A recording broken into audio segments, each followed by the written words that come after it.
S-Lab. Plus de protection, du confort, de la performance. Salut les sportifs, j'espère que vous vous portez bien. Moi, c'est Serge Fortini, bienvenue sur ma chaîne YouTube.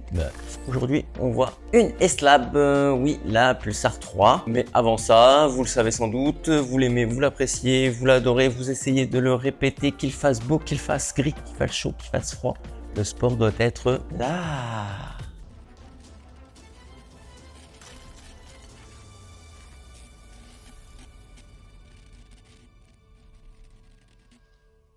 Et oui, la Pulsar 3, c'est une chaussure comme quelques chaussures du marché qu'on attend chaque année. Pourquoi? Parce que voilà, c'est S-Lab. S-Lab, c'est les labos de Salomon, c'est la haute performance de chez Salomon. Qu'est-ce qu'on attend d'eux? Qu'elle soit performante, qu'elle fonctionne bien, qu'elle ait un peu de confort. Bon, en bref, on cherche le meilleur.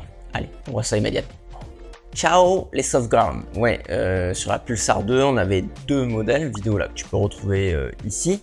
Je te laisse regarder les vidéos. J'avais pas été ultra fan parce que j'avais une petite gêne, même si elle fonctionne très bien. Hein, mais moi, voilà, avec mon pied, ça marchait pas.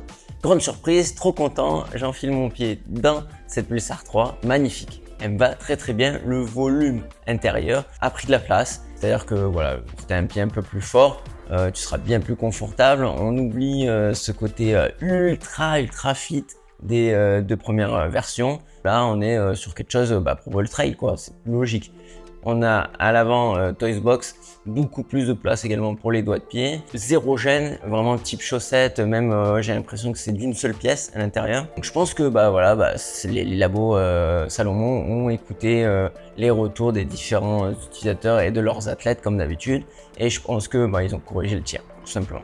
Mais il y a de gros changements, hein. Il n'y a pas que la tige, donc on continue. Moi je l'ai reçu en 42,5, c'est ma taille, il n'y a aucun problème sur ça. Comme je disais, de la place à l'avant, je me sens bien dedans. Et en plus de ça, au niveau du talon, ça bouge absolument pas. L'effet chaussette, il est pas pour rien. Donc avec le petit col là qui remonte. Oui, effectivement, ça tient bien le pied. Beaucoup plus facile à enfiler que les premières versions, si tu as eu peut-être les premières versions. Après, on aime, on n'aime pas. Moi, j'adore. Une fois que tu l'as mis au pied, ça bouge plus. En OCR, il n'y a pas de boue qui rentre, il n'y a pas de déchets, il y a rien qui t'embête. Le Speedless, pareil, on aime, on n'aime pas, en tout cas c'est très pratique, surtout moi qui suis coureur obstacle, tu tires un coup, pour l'enlever c'est la même chose, ça va super rapide pour gérer ton lacet. La petite pochette, elle est mal placée, comme souvent, je sais pas pourquoi. Si messieurs, dames de chez Salomon, là, vous passez par là en commentaire, ou si quelqu'un peut-être a la réponse, pourquoi la pochette est toujours un peu trop basse sur la chaussure? Il faudrait légèrement plus haut pour pas que ça cisaille en fait.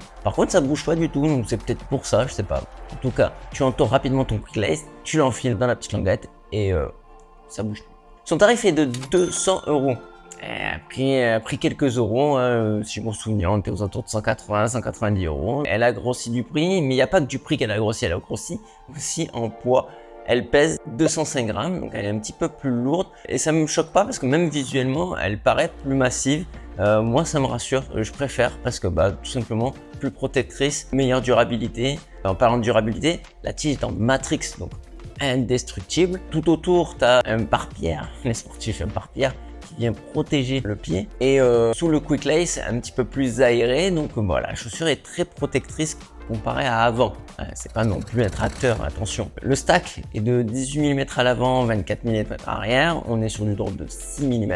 On est chez S-Lab, pas de semelle de propreté. Eh oui, il n'y a pas de semelle intérieure, donc attention, si tu utilises une semelle perso, une semelle ortho, là à ce moment-là, il faut penser à prendre peut-être une taille ou deux ou plus, enfin, faut essayer. Attention. Ça, ce côté-là, pour moi, c'est un point très positif. Parce que nous, en course obstacle, quand on est constamment dans l'eau et dans la boue, les semelles intérieures ont tendance à un peu à se balader. Là, t'en as pas. Donc, il n'y a pas de problème de ce côté-là. Mais du coup, également, une meilleure évacuation de l'eau. Tiens, puisque je parle d'eau, ça veut dire quoi? Ça veut dire terrain gras. Est-ce qu'elle accroche aussi cette chaussure?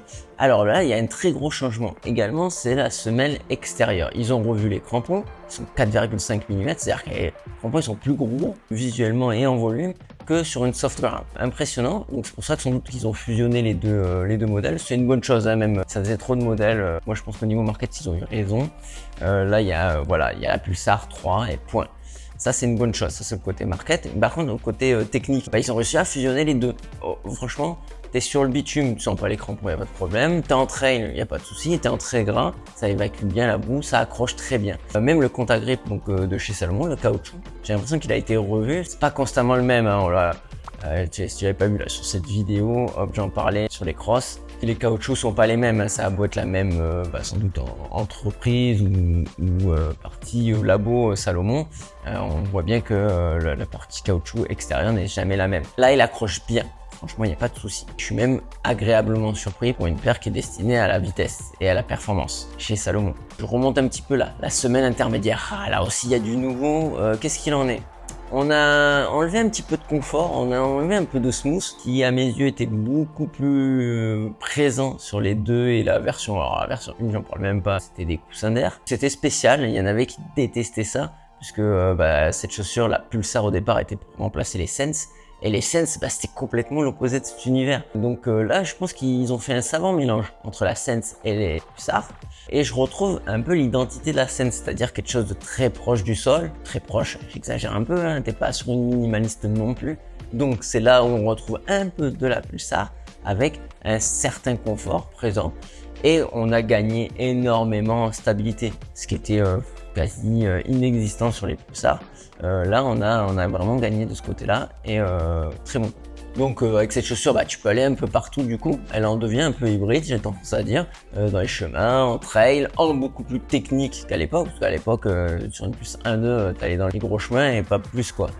Donc là, tu peux aller en haute montagne avec. Donc tu peux faire du skyrunning, elle est très très bien en skyrunning. Tu peux faire un peu de trail moyenne distance, j'aurais tendance à dire. Donc effectivement, du 5 jusqu'aux 30-40 km si tu as une bonne foulée. Au-dessus, ça va commencer à bastonner. Elle est quand même très dynamique cette chaussure. Il y a un très très gros répondant. Comme je disais, elle n'est pas minimaliste, mais elle s'en rapproche énormément, surtout par rapport à la concurrence et ce qui se fait ces derniers temps. En résumé, tu cherches une chaussure pour du court, moyen court, très dynamique, le style te convient, le côté chaussette, hein, c'est important, te convient également. Bingo! Tu peux aller sur cette chaussure. Si tu as des questions, ça se passe en commentaire. Si tu apprécies cette vidéo, n'oublie pas de mettre le pouce bleu, de t'abonner à la chaîne et activer les notifications si ce n'est pas déjà fait. Merci les sportifs. Je vous dis et je vous souhaite surtout un très bon running. Je vous dis bonbons et saucissons. Sportez-vous bien surtout.